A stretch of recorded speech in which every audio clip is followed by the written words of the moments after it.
Hey y'all, welcome to episode 41 of the Stay at Home Son podcast. And today we are reviewing a brand new short film by one of our fellow filmmakers, Catherine Quinn, and this is her new film called Polar Angel.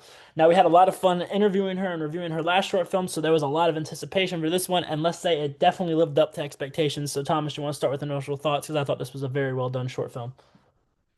So basically, like they open with animation. It's kind of like Disney almost, 'cause that's what it kind of reminded me of. And so he plays a song, or actually, she plays a song on the record player. It reminds him of a memory of a trip, and basically, it turns out to be a bad trip though, because something happened to her where I guess she died or something, because she turns out just to be a figment of his imagination at the end. But I'm still trying to figure out what happened to her exactly because like they don't really do like a flashback scene. They just kind of like talk through it throughout the whole 6 minute short. Yeah, no, at first I was kind of confused 'cause I didn't realize that that was a vision, but I did read the caption. It said he gets haunted with the vision of his past. So I assumed when I saw that the girl was in there, I was like, she must be a figment of his imagination.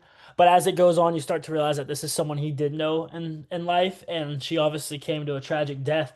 But I kind of like that it's left up to interpretation like that because it kind of makes you kind of just kind of feel the grief a little more. Because if everything's explained, it's easy to like, rationalize stuff and kind of like cope with stuff. But when things are just shown at you and you kind of have that grief that you feel him going through and you don't really know the whole backstory, it kind of felt like that grief kind of slowly crept up on you, which is kind of natural. It was very entertaining in a kind of a darker way that way.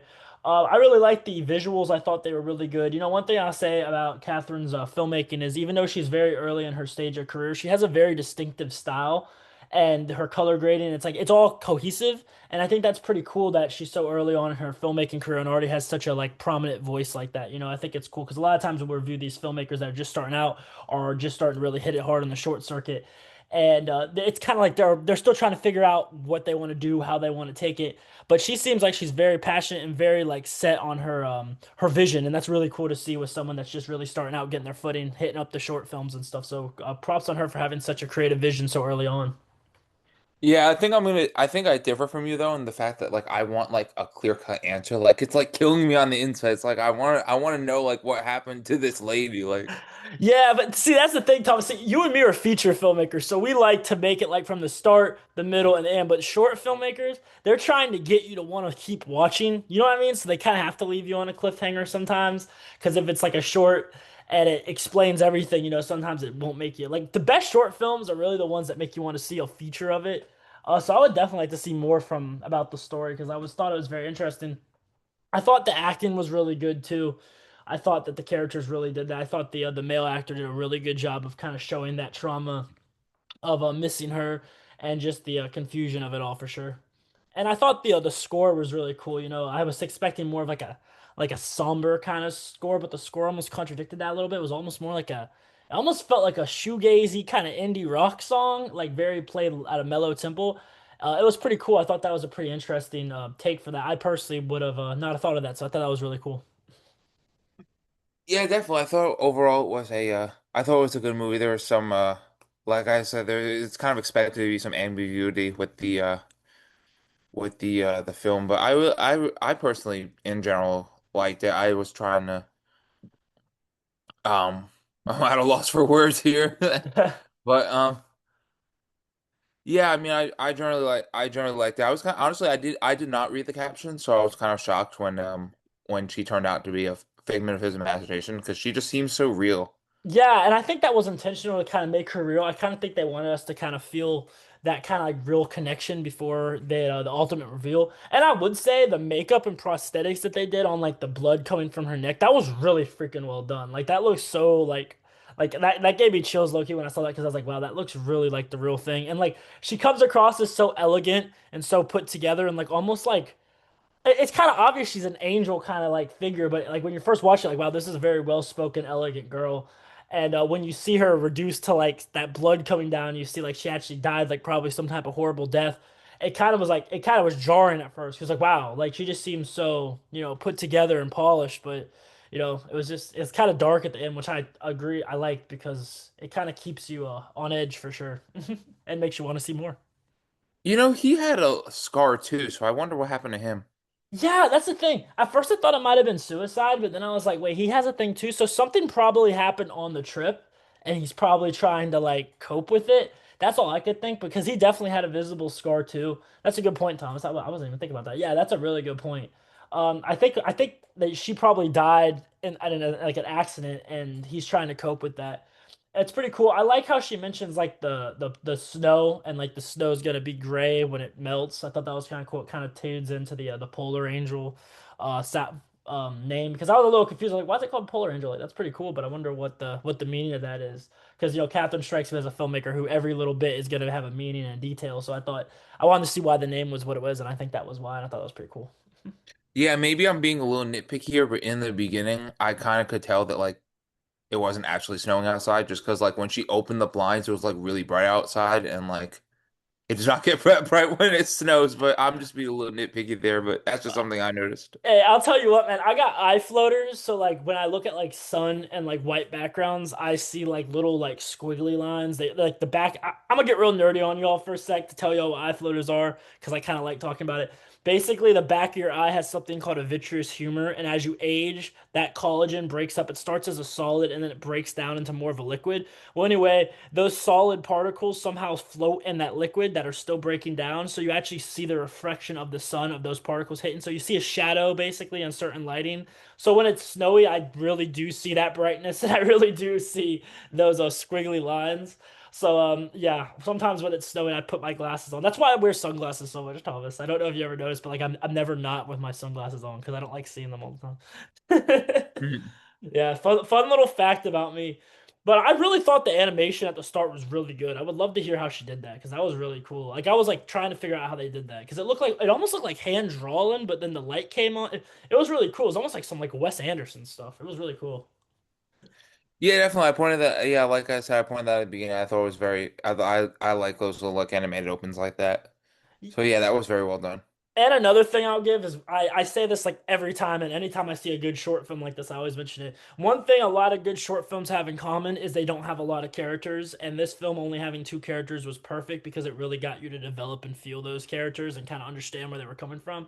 Because I'll see some shorts, man, they got like 6 characters in 6 minutes. Like, you mean to tell me you developed each character in 1 minute? Like, good luck with that.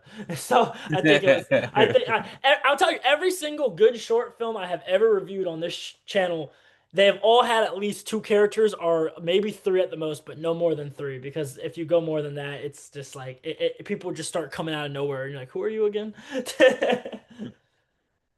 But yeah, no, and one thing I found cool about this, and I wanted to mention this, is Catherine's promoting this a really cool way. I saw on her Instagram because we're all friends on Instagram. She posted a picture of her putting like these like because she's really into dolls, so she's taking like dolls with like this like almost like handwritten message, and she's putting it around Brooklyn and getting and has the QR code there so people find it and watch the short film. And I think that is so smart, and I love seeing filmmakers have like cool creative ways to promote their work because that's really half the game, you know.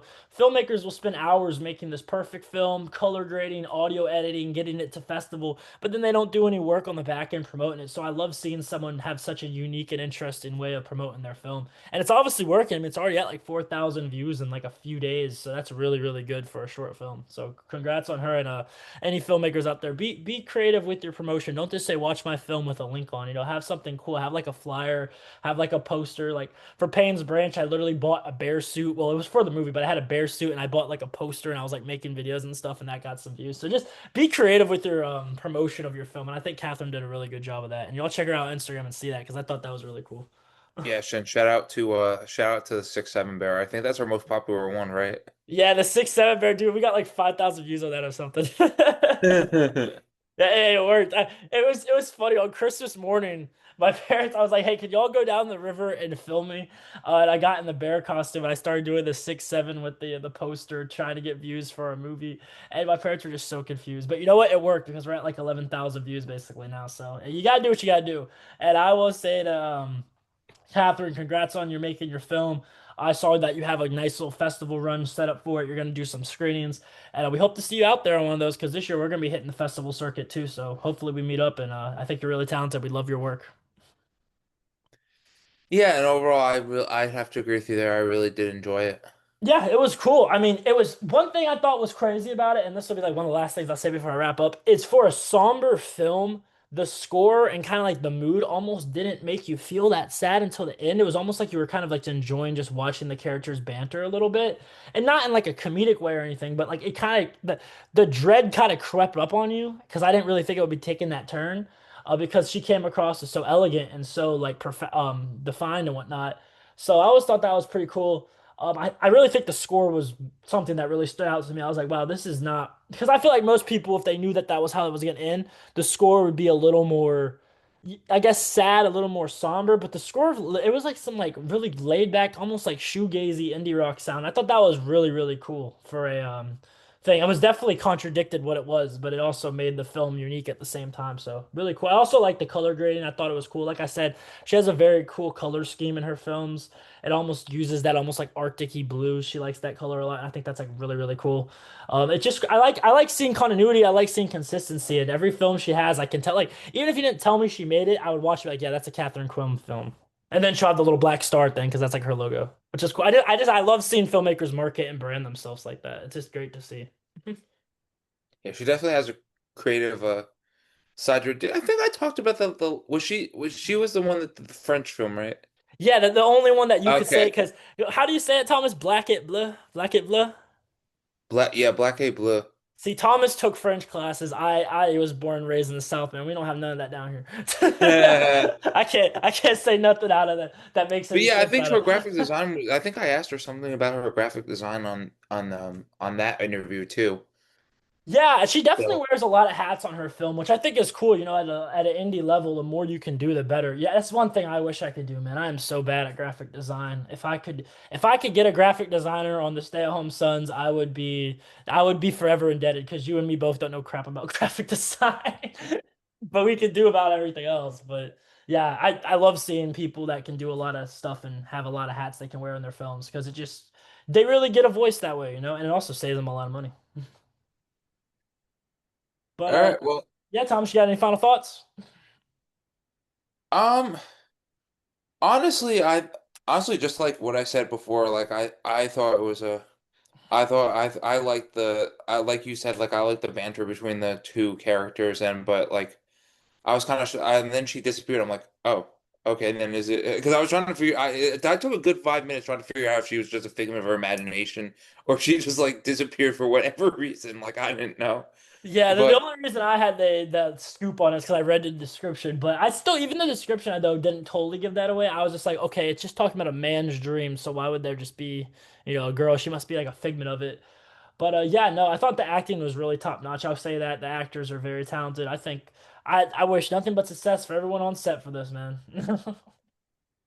But all in all, I hope you all enjoyed today's episode. Y'all be sure to check out Polar Angel on YouTube. I will link it in the description below, and y'all check out Catherine Quinn on Instagram. I will tag her in our Instagram photo of this very talented filmmaker and also a friend of the Stay at Home Son podcast. So I hope y'all enjoyed today's episode. And remember, Thomas, you want to do the honors? and remember, stay at home. Yep, stay at home. It's cheaper that way. Don't waste all your money. Stay at home. Have your parents buy some meals for you. Hang out, get a job, but stay at home.